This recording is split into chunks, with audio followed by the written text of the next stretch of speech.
Mr. President, I thank USG, Mrs. Rosemary DiCarlo, and OCHA Director, Mrs. Lisa Doughton, for their briefing.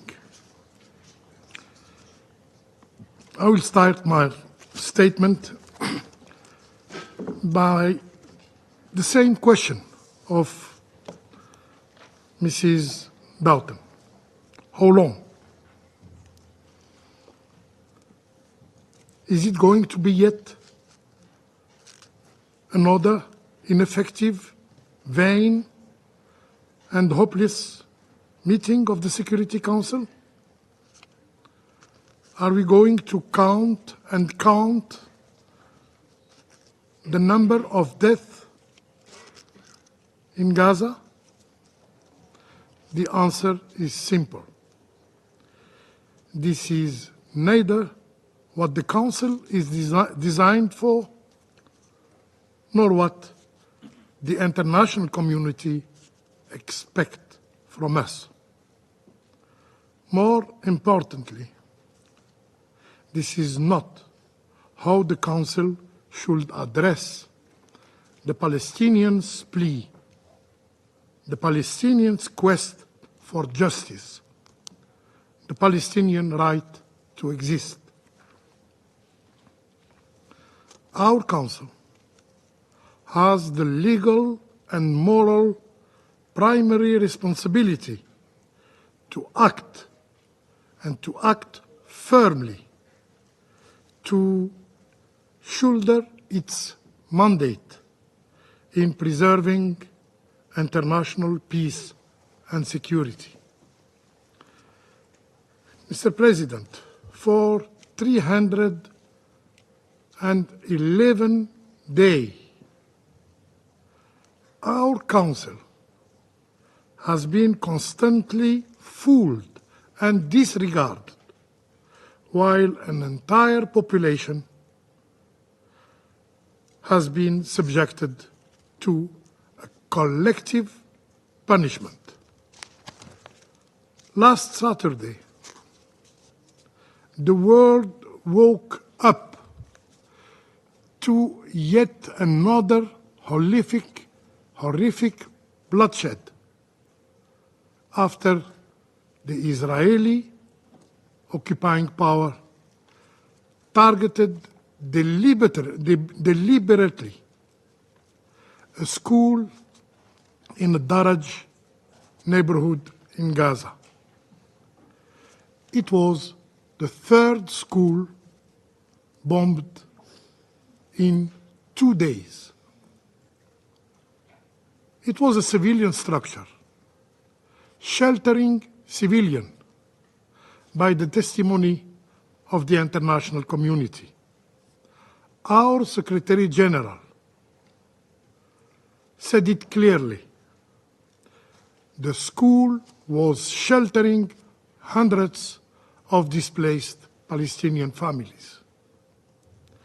The Euro-made humanitarian rights monitor also stressed that the school was nothing but a dilapidated place that hundreds of families have taken refuge in. These testimonies of one of the survivors is harrowing. A father said that he has been given 18 kilogram of body parts, and he buried them as the body of his young son. Mr. President, this heinous massacre of Ad-Daraj and the previous ones wouldn't have been possible without the generous financial and military assistance freely provided to the Israeli aggressor. more than 100 innocent lives were sacrificed in Ad-Daraj. Among them, women and children, in addition to the nearly 40,000 Palestinian martyrs so far. Were these martyrs not human? With their dreams, with their hopes, as we all do? Is the Council's role limited to keeping a record of lost lives? Again, the answer is simple. Our Council must, and now, fulfill its responsibilities and honor its commitment.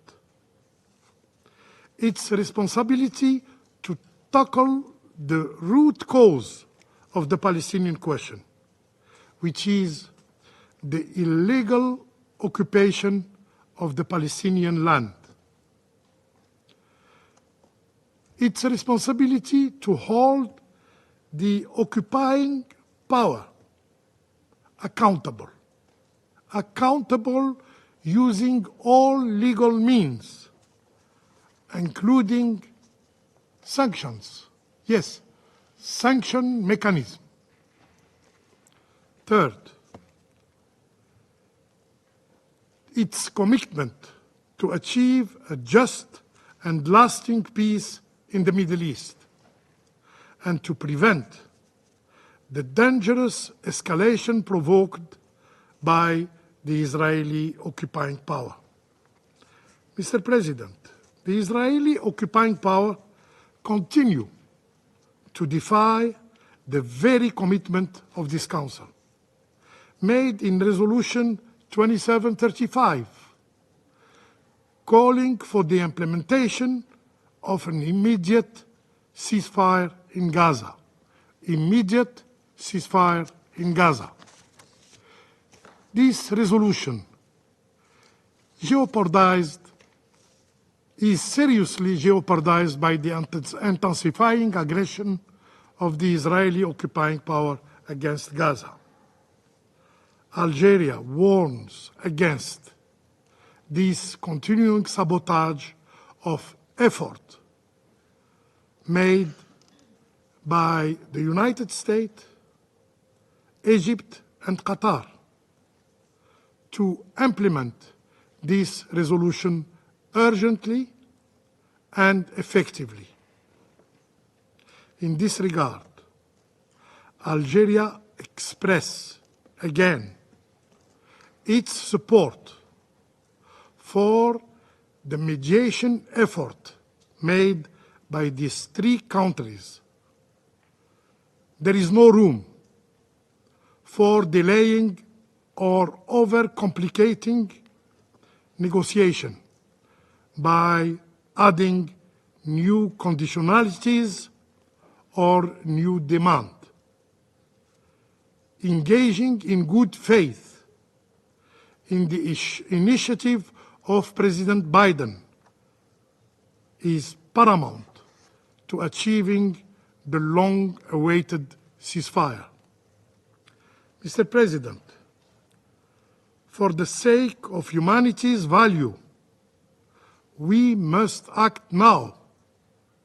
Our inaction is costing life and jeopardizing the destiny of a whole people, the Palestinian people. I thank you.